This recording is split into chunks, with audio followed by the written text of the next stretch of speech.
Welcome to No Broken Legs. I am your host, Evan Belfiore. It is our other podcast this weekend. We did one on our NFL picks, and this one's going to be about the Cleveland Browns. So you know that means Jimmy Champ's here with me on this very snowy and cold Friday night. Jimmy, that was a pretty embarrassing performance by the Cleveland Browns on Saturday, and I can't wait to talk about everything that this team has done in the weeks since. It's a bird, it's a plane. No, it's the back of Greg Newsom's jersey. I can't believe it. There it is. Yeah, well, I don't think he's the only guy with tire tracks on his back. That's true. The Browns got rid of a couple of coaches. Alex Van Pelt's out. Stump Mitchell's out. The tight ends coach is out.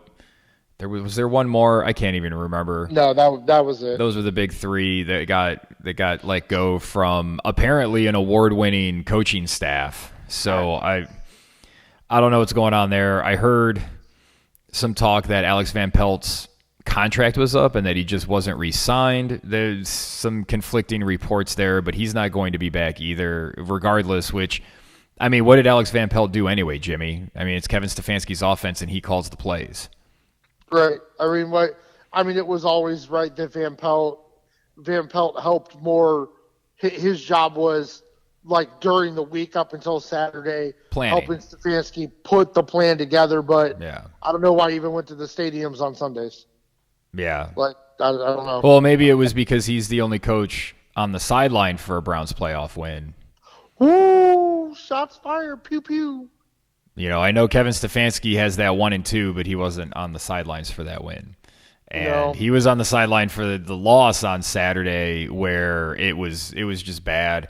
I thought it wasn't a good day for Stefanski, but it was a good day for Stefanski because that Schwartz defense was an utter catastrophe. And when I heard the reports afterwards where Schwartz was like, we're going to stick with what got us here and this is what's going to happen, all I thought was, man, no wonder you guys got blown out.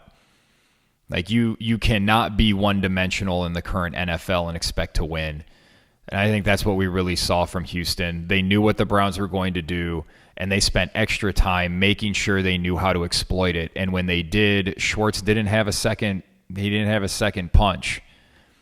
And that's unnerving for me, because that makes me think, again, even more so, that home record is kind of, it's not really as real as we think it is, because the fans in Cleveland intimidate the other team, and I think that's why the Browns defense looks so much better at home. I don't know if you agree with me on that, that's why the home road splits are so divergent, but I think that's a big part of it. Yeah, you can't there's no way to just ignore the evidence we have from this year of how much better that defense played at home than it did on the road. I'm not gonna shy away from it. I thought it was 100% a mistake the way they rested everybody that last week of the season. Mm-hmm. I felt like you were the hottest team in the league and you just cooled yourself off, and you let a team that didn't even know if they were going to be in the playoffs. Now they're the division winner. C.J. Stroud was heroic down the stretch against Indianapolis. He clearly had no fear of Cleveland's defense. Looked like he knew what they were doing every play. Knew he was always a step ahead. And the defense looked the exact opposite. I think Denzel Ward not being out there clearly was a big problem, mm-hmm. but the lack of adjustments was incredible to me from the defense. Yeah, you just can't do that. Well, but I think the problem is, right, because I know we got shit on by people that listen to us, people we talk to in Browns groups, people we talk to out in public, right?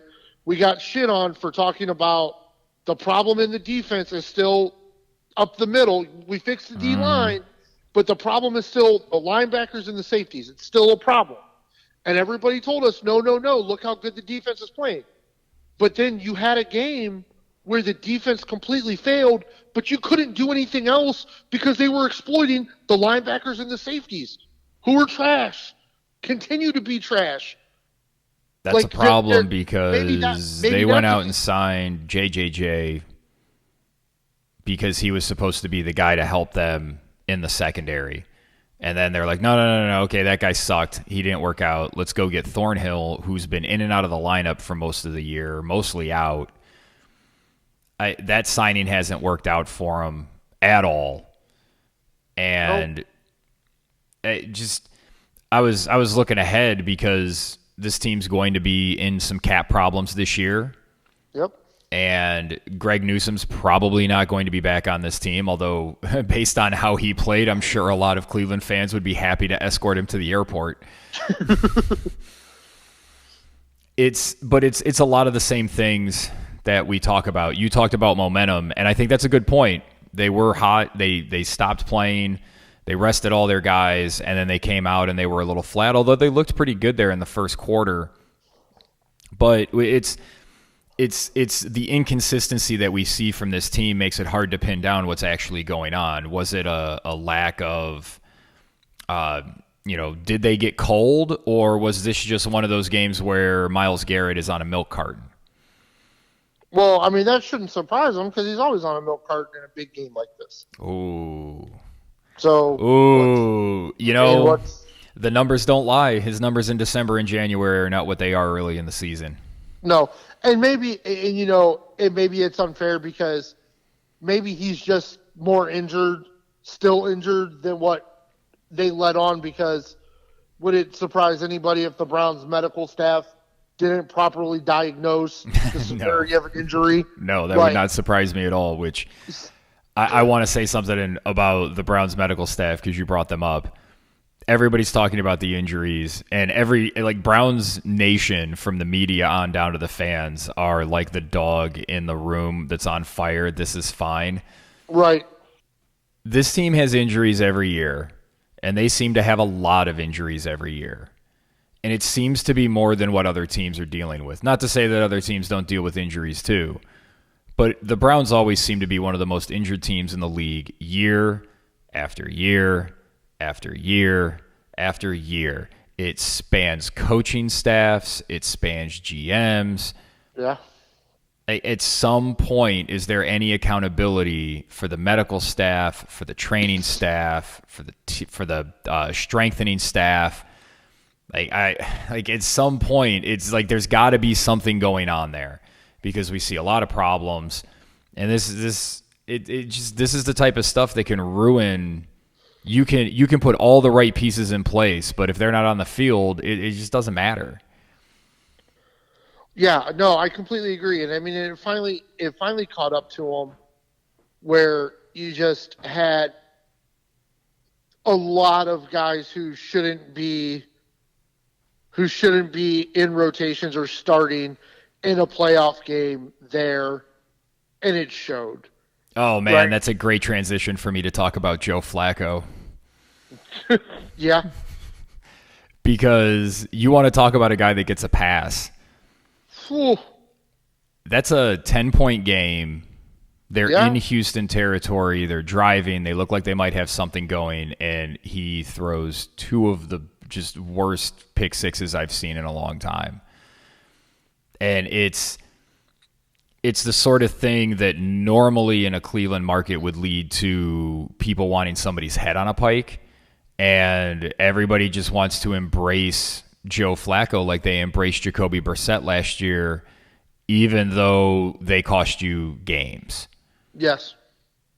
And it's such a 180 from how everybody reacted to what happened with Baker in 21.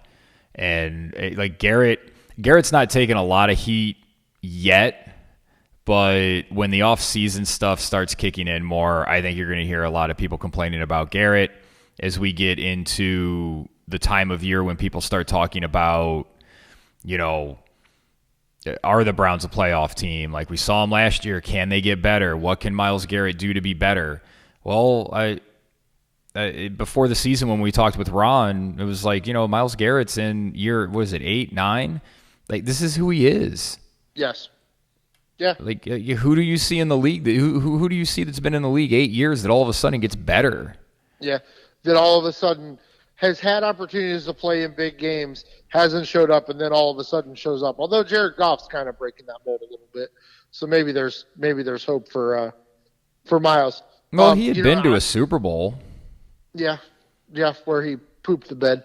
Well, so, a lot of people pooped the bed against Bill Belichick in the New England team. True that. And they didn't have Todd Gurley, which was a big part of their offense. But so that's something to remember as well. True. But, because I hate, one thing I hate is ever having to agree with Pittsburgh Steelers fans. but I fully agree with Steeler Nation that TJ Watt is better than Myles Garrett. Because even on a day when I have to watch the Steelers play, even if TJ is not getting sacks when he's on the field, he's still impacting games. Yeah. And Myles, he can drop back in coverage too. Yes.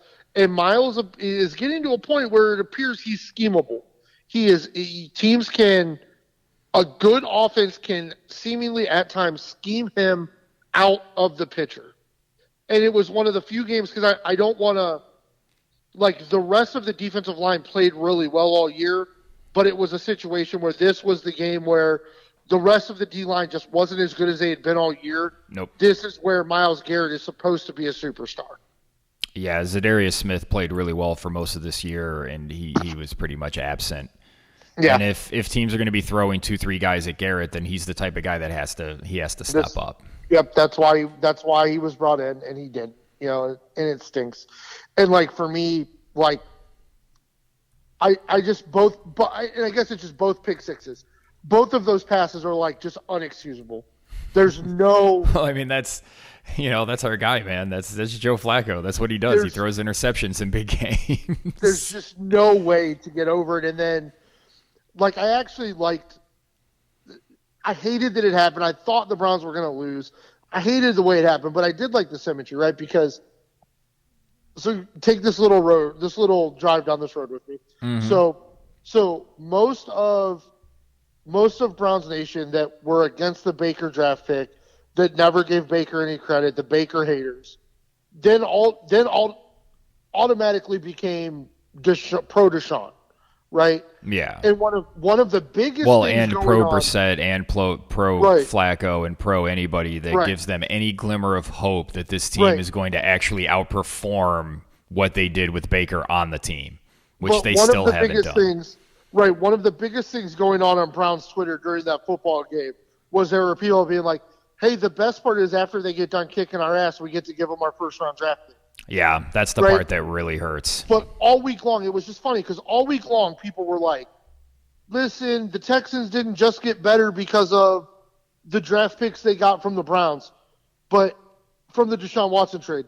But the guy that got the second pick 6 is one of the draft picks from the Deshaun Watson trade. The symmetry of that, Browns dysfunction is just so perfect. I just can't. I can't even. You can't get around that. Yeah, that's the thing that really hurts in this game is that they look like they have a better quarterback, even if Deshaun Watson comes back and repeats his occasionally good performances this year. Yeah, and Will Anderson was terrorizing Joe Flacco. Yeah, and this will finally be the end of it in terms of draft capital. But the other problem that the Browns have is they went all in 2 years ago. Yep. And they're 18-17 with a playoff loss. And you got nothing to show for it. And the guy you ran out of town just took his new team to the playoffs. Won a division, something you haven't done in 30 fucking years. Yep. And and on top of the draft capital, they have kicked all of the cap coverage of Deshaun Watson's money down the road. They've only accounted for $20 million of his contract. Yep. And it's just they're still paying the penalty for it, and this is when the guy you would have drafted 2 drafts ago and the guy you would have drafted last year, you'd be looking at those guys to really be solidifying the position that you drafted them at. Yep. You don't have those guys now. And you still have a huge fucking question at quarterback, even though you fucking gave him $240 million, Jimmy. What the fuck? Yep, and it's 29 possible free agents. Like this team has a lot of questions, and then for me, it's still like I don't understand what's going on. Where I felt like the offseason last year, I fully understood firing the coaches you fired and bringing in the coaches you brought in. Made perfect sense. But this I don't understand because I've been told by so many people Kevin Stefanski is hand down coach of the year, even though you were projected at the amount of wins you got. Everybody's giving you credit for getting to where you got with the injuries you had. You fired the tight ends coach, but this was David Njoku's best season. You fire Stump Mitchell, who has seemingly been one of the best running back coaches in the league, and you've had numerous guys who Jimmy, apparently Stump Mitchell leaks stuff to the media, and that's a fireable offense. Yeah, well, we do know that. But, I don't understand that. And then Van Pelt, I don't know, maybe he just wanted to move on.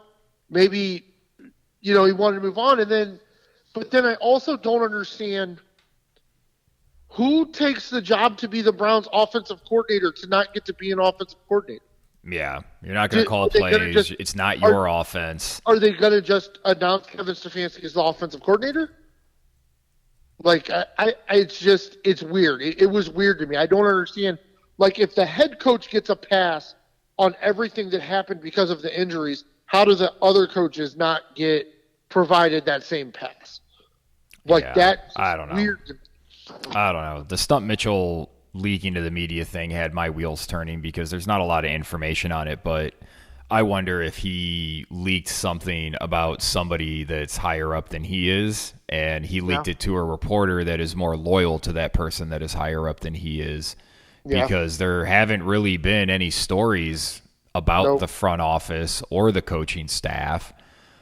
So if he was leaking something to the media, then that didn't get out, which means the media is covering whatever it is he was going to be leaking up. It sounds conspiratorial, but at the same time, there hasn't been anything that came out that was leaked that would make you go, oh yeah, you got to fire him for that.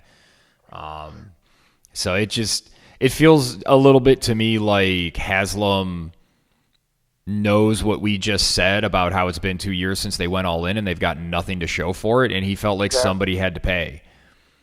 Yeah, and I can't wrap my head around the fact that here we are, it's 2 years since they went all in, and everybody's going to be rewarded. Everybody that was in this whole situation is going to be rewarded, and it gets back to what we talked about when they made this trade. Did Haslam put his foot down and say, you're doing this or I'm firing you? And Barry and Stefanski said, well, if that's going to be how it's going to be, then you have to protect us when it's time for our extensions. Yeah, and it's very possible. And I think but for me as a fan, like, my biggest problem with the way the second half of this season went is that the way they were playing with Joe Flacco and the way the offense looked, like, we don't have any idea who the left tackle is going to be next year. Well, I can guarantee you it's probably going to be Jed Wills, because his dead cap hit's higher than his if they cut him, his dead cap hit's higher than if they keep him. But there's issues with the offensive line. And they have the Conklin contract on there as well, man. And I don't know how you're going to go into next season and not have our boy Big Thanos, DeJuan Brown. Like, he's got to start somewhere on the line. I agree. They got to find a way. I think that's what they really need to do. They need to find a way to get somebody to take Wills's money, and they need to find a way to get Conklin in there as your right tackle, and I mean, who knows? He can't stay healthy either. So, you know, but so then Chubb comes back, and Deshaun comes back. This is an offense that, like, everybody's told me the way the offense looked with Joe Flacco down the stretch is what Kevin Stefanski wants his offense to look like. But the offense can't look like that with Deshaun Watson and Nick Chubb on the field. But So why can't they do? Oh, it's because Deshaun Watson can't take snaps under center. Is that what it is? And He's not comfortable doing that. He just not can't good at learn it. it. $240 million for a quarterback, and he can't take snaps under center. And that's what the main part of what your coach wants to do is throw the ball deep. Like, what are they fucking doing, Jimmy? But you still sometimes you gotta. Like, what are we fucking talking about here? Sometimes you got to take the snap under center and actually turn around and hand it off. They went out and they got a quarterback to pair with a coach, and their styles don't match. Yeah. And the style of the quarterback doesn't match the roster that they have. It's just, and all of this so they could save $5 million a year on Baker's contract, which would only have been for maybe 3 years at most if they would have signed him to. If they signed him to the Dak extension. Yeah. They would have been able to. This would have been the season they would have been able to move off of him. Or if you don't make the deal and you write out the 5th year and you just let Baker walk, you keep all your picks and you keep all your cap flexibility, and you're fine. I mean, they could even have gone out and signed Garoppolo last offseason and they'd be in better shape, or 2 seasons ago, than they are now. Yeah, it's just I guess it seems like this contract and what's going on with Watson's just an albatross. Like, I just think that's just my problem with all of it is it feels like you had success this year in a spot where you shouldn't have had success, but it feels like it was complete short-term success. Yeah, there wasn't a lot of stuff that was, again, if they don't get bailed out, by the refs in Indianapolis and San Francisco makes a kick, now all of a sudden you're 8-8 going into that last game against Cincinnati, and you're playing for your playoff lives. Yeah. Maybe you win, maybe you don't, but there's other things. Baltimore tried to punk them, and I think that pick 6 really shook them, and they couldn't get back into it. Almost like a bowler, you see them put 7 or 8 strikes in a row up, and then all of a sudden they miss. You leave a 10 pin. Maybe they make their spare, but then they throw another. They throw a ball, leave an 8 count. All of a sudden they look lost. That's kind of what looked like what happened in that Baltimore game. Yep. And you get lucky. They got lucky. They missed C.J. Stroud in that Houston game. They got to face Case Keenum. Yep. So those are things that I was arguing with somebody on the Browns group about how, what is it that Stefanski does well? What is it that Andrew Berry does well? And it's a lot of people going, well, I think they scheme guys open. And it's like, well, you don't know what plays they're calling. I don't know what plays they're calling either, but we can just look at the results. And the results are they scored 14 points in a playoff game. Yeah. It's not very good. It's not what you want to do. And it's some of these decisions, I don't know how Barry can be executive of the year. I don't understand how that can be. Thornhill, that signing did not work out at all. Zadarius Smith was mostly good. The Tomlinson signing was really good. He let Josh Dobbs go, who was better than the two. Well, he was better than DTR and better than PJ Walker, at least for a short period of time. If you have him, I don't know. Maybe if they had kept Dobbs, maybe they do win the division. Of course, they probably don't go get Joe Flacco, so you don't have that big 4-1 finish that they had with him. So, it's the classic change one thing, you change everything. But it just seemed like a lot of stuff that they didn't have control over, and that seems to be what happens with this team. The things that are affecting whether or not they win or lose are not the decisions that Andrew Berry and Kevin Stefanski are making, which is why I wouldn't give either one of them an extension, but they're both going to get one because this has been a rousing success for 2 years, apparently. Everything's fine, Jimmy. Everything's fine. It's not going to turn into a complete fucking disaster. They're not going to start slow next year with their second-place schedule, which isn't really that big a deal. It's just 3 games on your schedule, but those 3 games are big. Now you got to play Miami instead of the Jets. Exactly. That matters, probably. Yep. You would Yep. assume Denver's not going to be as much of a mess next year. I think they were set. Well, no, wait, actually. Did the Raiders end up being That's second? what I'm checking. Yeah, so now you're going to get the Raiders instead of the Broncos. And I don't know how I actually haven't looked at their schedule next year, so I don't know who they're going to get from the NFC. But those small things are going to matter next year. And if they start slow, like if they're 2-5, like I mean, if they're 1-2, people are going to be screaming for Stefanski to be fired, even though they just gave him a contract extension. Yep. Because the thing is, and I just think, but as we've talked about, we've talked about on this pod, right? The way Joe Flacco played, even though he was throwing a lot of 50-50 FU balls that landed in Browns hands, Yeah. there's no longer a scenario where Deshaun Watson has any excuses left for not succeeding in this offense. Yeah. And Well, and that's why us, they can't. I mean, that's why they can't bring Joe Flacco back. right? No, I completely agree. You can't keep him. You shake his hand, you thank him, you let him go. Mm-hmm. You can't keep him. You absolutely cannot. You just can't. Nothing good could come out of it. No, because he's not like you can't have. Oh well, he can be sort of like a mentor for Deshaun Watson. It's like yeah, and when they're 1-2 and Deshaun Watson has like 3 touchdown passes and 2 picks, people are going to be screaming for Joe Flacco to be the quarterback, and you can't have that. Nope, you can't. And I just don't. At this point, we continue to see young quarterbacks come in doing the same things Deshaun Watson was doing 3 years ago, and you just wonder, is prime Deshaun Watson like the 12th best quarterback in the NFL? Is this roster good enough to win with the 12th best quarterback in the NFL? I don't know. Well, it's an interesting number to choose, Jimmy, because that's probably about where Baker would have been. And it's just, that's the thing that drives me insane about all of this, is they traded all those picks and they spent all this money to be pretty much as good as they were with Baker. Like, you could have been this with Baker Mayfield.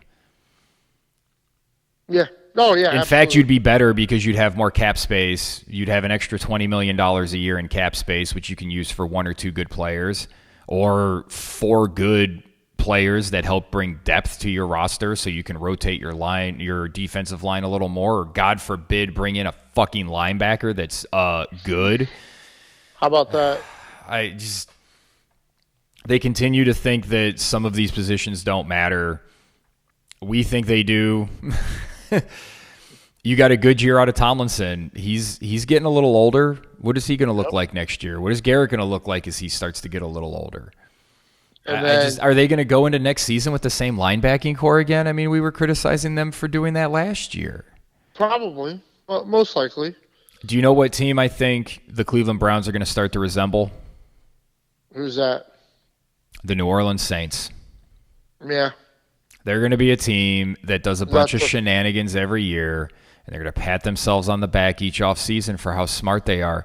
They got around the cap, Jimmy. We figured out a way to sign players X, Y, and Z, even though we were miles over the cap. Well, we made all these shenanigans, and now we're lower, and we borrowed from tomorrow to pay for today. And you know what it always gets them? Gets them to 8 or 9 wins. And they usually lose in the first round of the playoffs if they get there.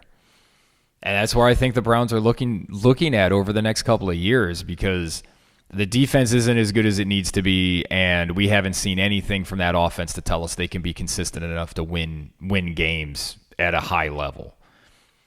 No, and I think now you have a significant issue in the wide receiver room. You know it's not good enough. And what do you have? How do you get better in that room? I don't know. Well, it'd be nice if they could go after one of these young wide receivers that seems to come out every year. But, I mean, they're drafting David Bell and Mitchell Schwartz, and I don't know, man. Yeah.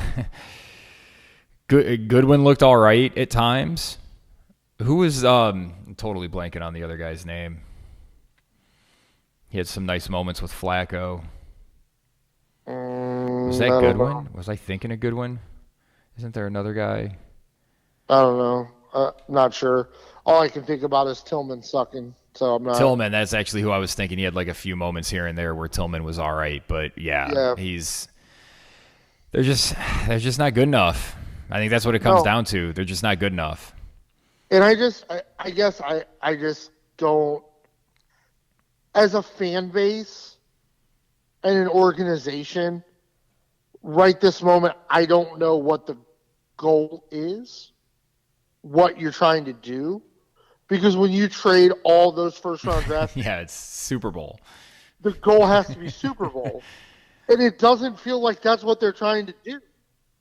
No, it feels like they're perfectly happy being the Marvin Lewis Bengals, which I was for. That was what I was saying they should do after 2020. I was like, they should be lucky if they could be the Marvin Lewis Bengals. Yeah. And that seems to be about where they are, which is, again, right where you could be if you had just kept Baker Mayfield. At least for another year. They didn't have to extend him. They didn't have to franchise tag him. He could have just played that last year out, and then so be it. Send him on his way. Do whatever you want to do. But as you said, we have to go get a quarterback that, even though all of the talk from Watson and Stefanski was that they would mesh together well, now we've seen Stefanski's offense be successful with a quarterback that plays nothing like Deshaun Watson. Yeah, well, it's all right. They're gonna bring in somebody to finally tailor this offense to what Deshaun Watson does best. Even though we heard all of that last year, that was all everybody talked about was how they spent the whole offseason implementing an offense for Deshaun Watson and bringing in Elijah Moore because he's going to be the X factor on this team. Jimmy, remember that? Remember when Elijah Moore was going to be the X factor on this team? He's going to be a 1,000-yard receiver. Hey, our buddy Ron Brown, you were really wrong about Elijah Moore. Just want to let you know. We were right, you were wrong. He still sucks. It's just one of those things where they keep trying to. It's like Elijah Moore's a cast-off.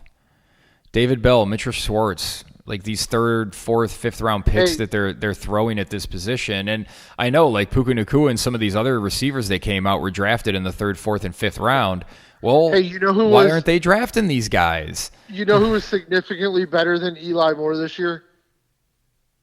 Who? Even though he ended the year on the injured reserve, Tank Dell, the wide receiver that the Texans drafted with the Browns' fourth round draft that they got from the. But that's the thing.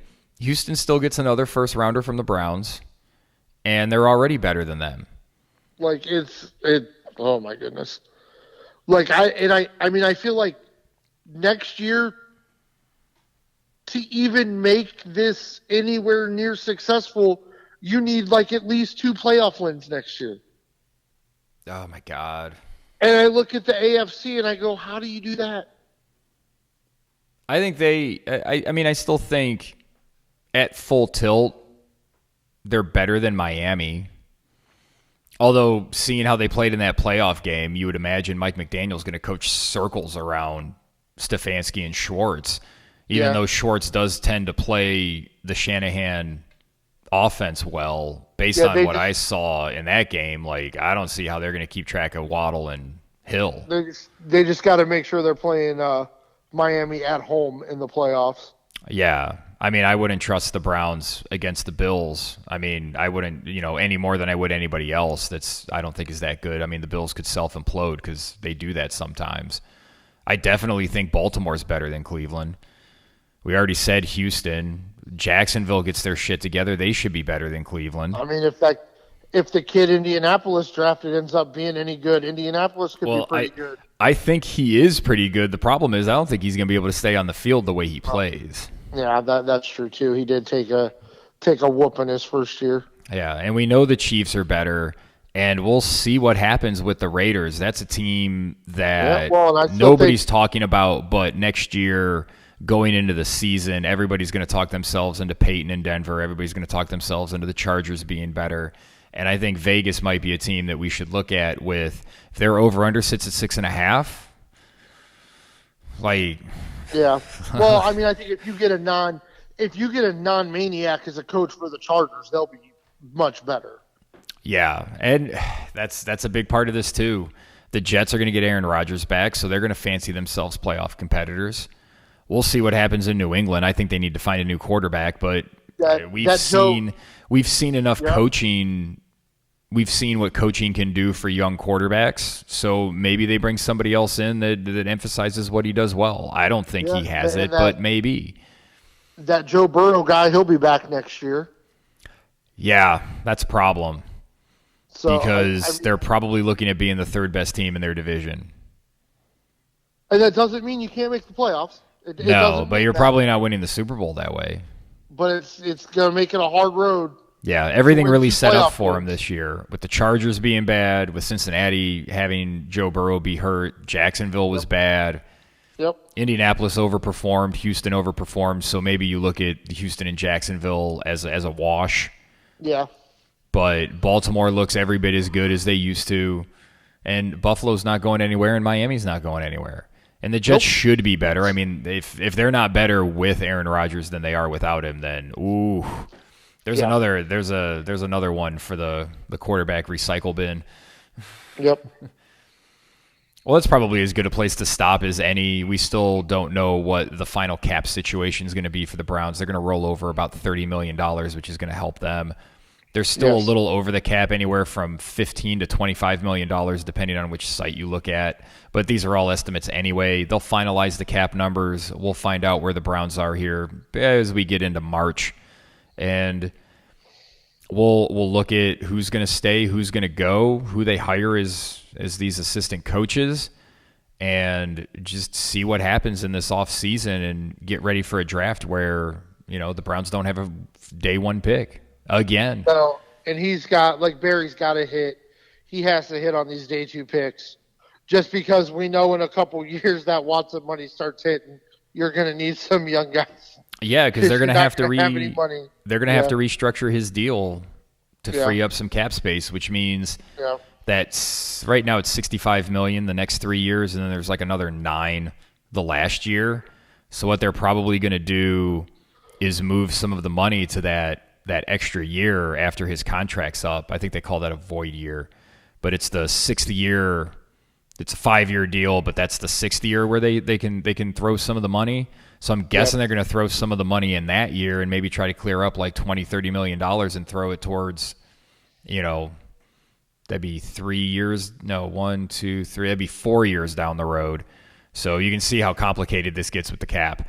So I guess we'll just see where they wind up at that point, man. Well, thanks for a little therapy session here about the Browns. Everybody seems to think it's fine. I'm glad I'm not the only one who doesn't agree with that. I think it's not fine. I think they're about to start a pretty long stretch of mediocrity where maybe they get into the playoffs some years, maybe they don't. Maybe they get a good draw and win a playoff game. But when it comes to really competing to make it to a conference championship game, I just don't see it. Yeah, I mean, the only path is Deshaun Watson's incredible. That's it. And I don't understand. There are people that tell me, just keep watching. He's going to do it. I don't know where they get this information from. This data, their eyes are seeing things I'm not seeing. I don't know. Because that is the only path. That's the only path to success is Deshaun Watson is even better than he was in his MVP level season. Yeah, he's 28. And he's 28. He's going to be 29 by the time next season really gets going. And then he's going to be 30. And I know quarterbacks play longer, but we've talked about this before. Russell Wilson was good 5 years ago. He's not really all that great now.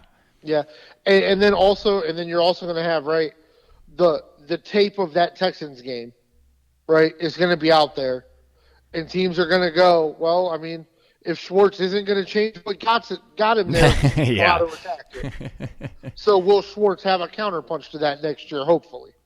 Yeah, and are teams going to be able to see those few games that Deshaun Watson looked good and be like, okay, he was doing these things. This is what we have to stop. Yep. Well, I guess that's enough football for one night, Jimmy. I guess so. We got some playoff games to watch this weekend that the Browns won't be in because they embarrass themselves like they normally do. This team just can't get through a season without being an embarrassment in some major way. They have to find a way. Like it's really frustrating as somebody who lives in Cleveland and who wants to root for this team, but they make it really difficult. Yes, they do. All right, brother. Well, thank you for talking to me on this snowy Friday night. Stay warm down there, brother. You too. No place I'd rather be. And I want to thank all of you for listening. You can catch our picks podcast. It'll be in the description below. That'll be for all 4 games this weekend. So we split them up. We did 2 different pods because we had a lot to talk about for the Browns. But we'll continue doing our picks as the season goes on until we get to the Super Bowl with our big extravaganza. We do a ton of props. We do all sorts of shit. It's a fun time. And you know, as the offseason develops, we'll pop in and do some Browns podcasts here and there. So keep your ears open for that. Give us a like, subscribe so you can catch those pods when they drop. For Jimmy Champ, I am Evan Belfiore. Thank you for listening to No Broken Legs.